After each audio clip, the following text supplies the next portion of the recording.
So let's look at the next part. The next part, basically you're asked to state the maximum value of x.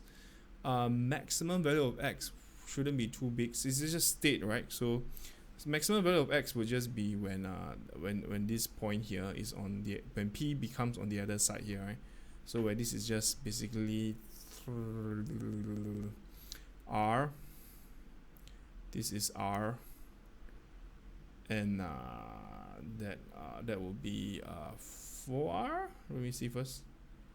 What am I doing? Oh yes. Okay.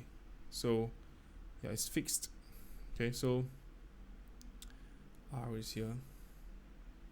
Maximum value of x will be 4r. Yeah. Okay. So anyway, oh, that's not okay. So sorry, is maximum value of x shouldn't be. I think this is moving.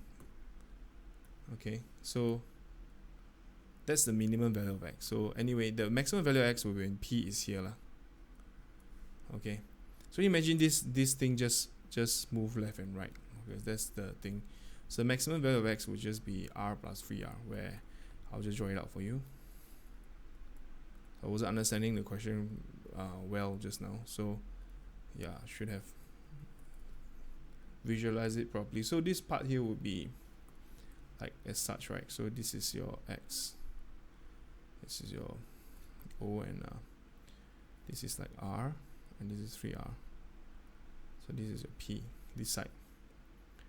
There you go. So this is your x, max x. Max x is maximum of x is 4r. Okay, that's about it. Okay, let's look at part 3.